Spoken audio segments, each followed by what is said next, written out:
Bandidos explodem carro forte na BR-040 em Cristalina. E você vai ver ainda.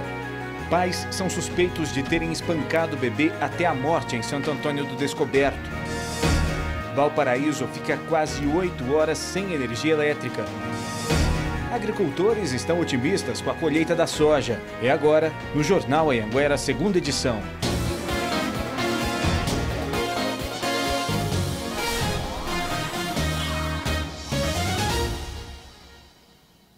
Boa noite. A gente começa essa edição falando de violência. Bandidos explodiram um carro forte na BR-040 em Cristalina. Sobre esse assunto a gente conversa ao vivo com a repórter Berenice Leite, que tem outras informações. Boa noite, Berenice. Oi, Giliardi, boa noite a você, a todos que nos acompanham. Os vigilantes foram encontrados amarrados na beira da pista e o carro forte totalmente destruído. A abordagem foi na BR-040, cerca de 20 quilômetros depois de Cristalina, sentido a Paracatu.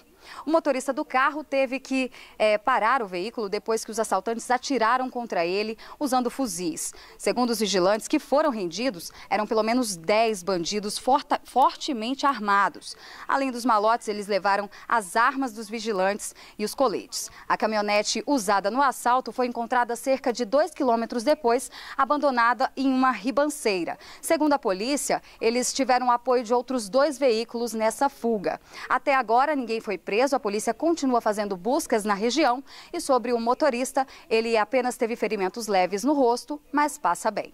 Giliardi. Tá certo, Berenice. Obrigado pelas informações. Boa noite para você. A polícia de Santo Antônio do Descoberto está investigando a morte de um bebê de 1 ano e 11 meses. O crime foi na cidade e os principais suspeitos são o padrasto e a mãe do bebê. O crime aconteceu na madrugada desta segunda-feira. Segundo os médicos, o corpo da criança estava com sinais de agressão. Os principais suspeitos são a mãe e o padrasto. Após a morte da criança ser confirmada, a polícia foi até a casa do casal. Ao chegar no local, o padrasto tentou fugir pulando o muro, mas foi preso em seguida. Ele e a mãe do menino foram levados para a delegacia. Em depoimento, os 2 confirmaram a agressão. O companheiro da mãe da criança, ele afirmou que ontem, à noite, quando se preparavam para dormir, estavam no quarto, ouviram a criança chorar da sala. Em determinado momento que a criança estava chorando, a mãe se irritou. Então ela foi até a sala, pegou a criança, levou para o quarto. E no quarto ela teria enrolado a criança com um cobertor e passado a agredi-la, com socos e chutes. Da mesma forma, também o padrasto, irritado com a situação, também teria agredido a criança. A polícia acredita que o menino tenha sido agredido pelo casal mais de uma vez. Uma mulher que não quer se identificar disse que os 2 estavam juntos há cerca de 1 mês. É muito triste, né? Porque eu tô arrasada. Uma coisa que não sai da minha cabeça, sabe? A mãe e o padrasto vão ser autuados por homicídio qualificado por motivo banal. O resultado do exame, que vai apontar as causas da morte da criança, deve ficar pronto em 30 dias. Veja a seguir, moradores de Valparaíso ficam mais de 8 horas sem energia elétrica. E ainda, começou hoje uma ação pela paz em casa. Goiás é um dos estados com maior número de casos de violência doméstica. 7 horas e 26 minutos, nós voltamos já.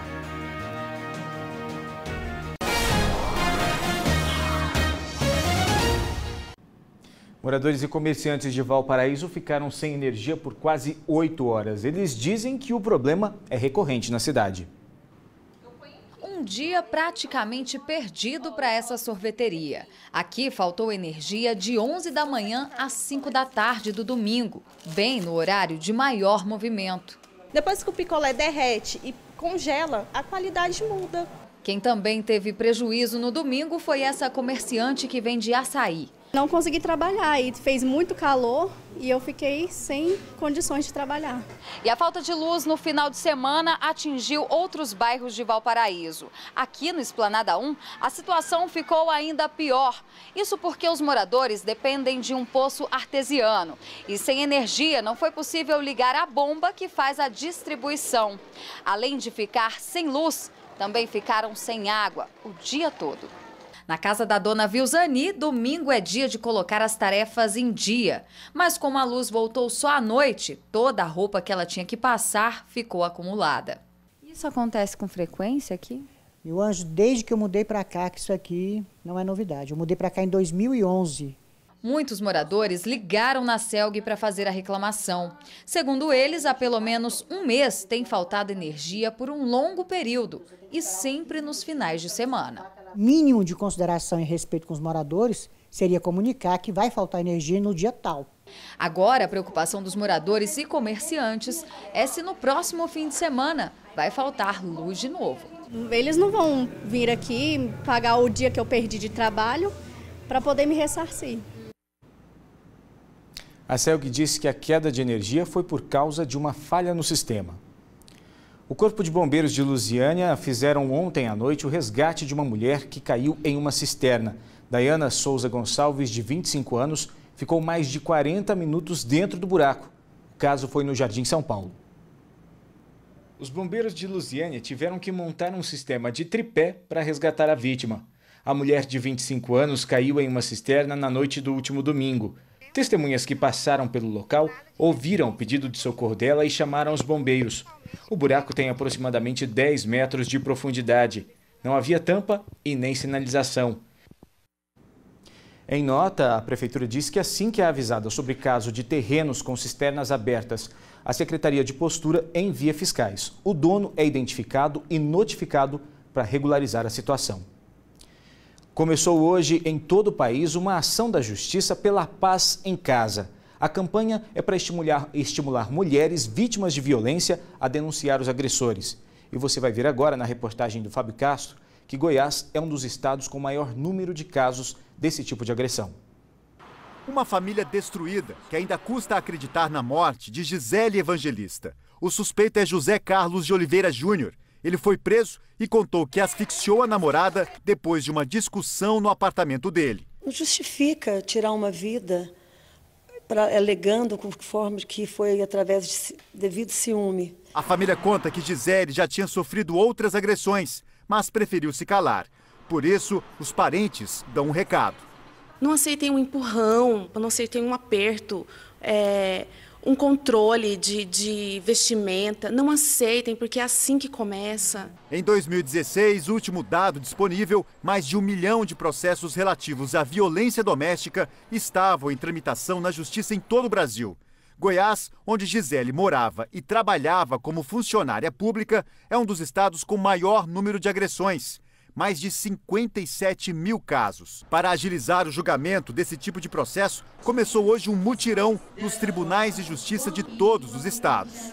A campanha deste ano tem uma preocupação especial com as redes sociais, usadas como armas que agravam a violência. Aplicativos de mensagens, por exemplo, são usados para difamar a vítima ou fazer ameaças. Um levantamento do Tribunal de Justiça de Goiás mostrou que redes sociais foram citadas em mais de 4.000 sentenças e despachos nos últimos 4 anos.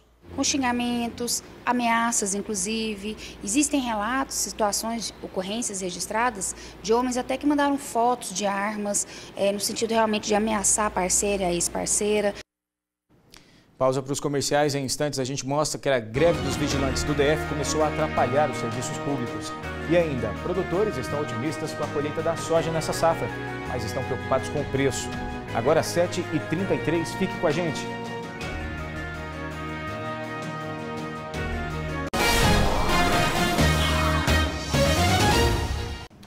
Ao todo, 20 mil vigilantes entraram hoje no 5º dia de greve no Distrito Federal. Na última sexta-feira, a Justiça mandou parte da categoria voltar ao trabalho, mas a categoria ignorou e decidiu em assembleia manter a paralisação. No Hospital do Guará, as visitas aos pacientes internados foram suspensas. A greve dos vigilantes começou na quinta-feira. O sindicato da categoria pede reajuste salarial de 3,10% e aumento de 6,8% no auxílio alimentação. As empresas ofereceram reajuste de 2% nos salários. Na sexta-feira, teve audiência de conciliação na Justiça do Trabalho, mas vigilantes e empresários não chegaram a um acordo e a paralisação foi mantida. No fim de semana, o zoológico não abriu. A previsão é que o parque só reabra depois do fim da greve. No domingo, nem todos os portões do Parque de Águas Claras foram abertos para a comunidade. Para garantir o funcionamento e a segurança dos parques, o IBRAM contou com o apoio da PM. Bancos também estão fechados.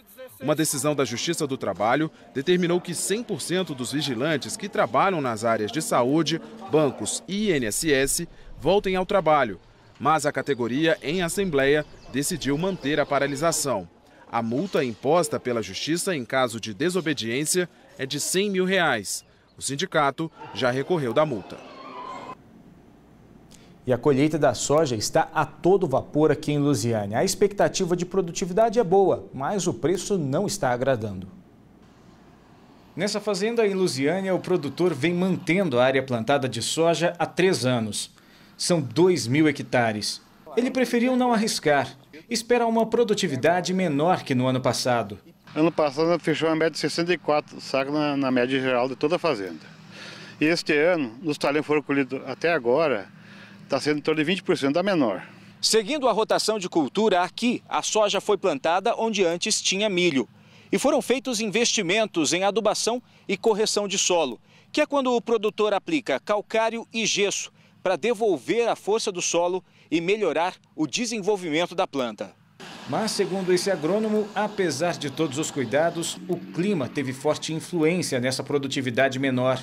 Nós tivemos esse ano um atraso na formação do período chuvoso. Consequentemente, nós retardamos o início de plantio. Segundo a Conab, Goiás produziu na safra anterior mais de 10 milhões de toneladas de soja. A previsão para este ano é de um pouco mais de 11 milhões de toneladas. A área plantada, que foi de pouco mais de 3 milhões de hectares nessa safra, deve ter um pequeno aumento. Já a produtividade deve ser mantida em 3.300 quilos por hectare. Nesta safra, provavelmente, nossa produção de soja no Brasil será um pouco inferior à do ano passado, mas assim mesmo ela será a segunda safra de soja do Brasil em todos os tempos. Nessa outra fazenda, são 800 hectares de soja. O produtor vem mantendo a área plantada há 5 anos. No ano passado, foram colhidas 66 sacas por hectare. Para esse ano, a expectativa é que o resultado seja 5% menor, também devido ao clima. O preço do produto tem feito o homem do campo refletir para não ter prejuízos. Muitos que tiverem a condição e a técnica vão tentar armazenar essa soja até um período melhor, entendeu? E muitos aí vão aguardar novos desdobramentos em relação à exportação, em relação ao dólar, ao mercado interno, até sinalizar uma melhora aí nesses próximos meses. E o J2 dessa segunda-feira fica por aqui. Para você, uma boa noite. Até amanhã. Tchau.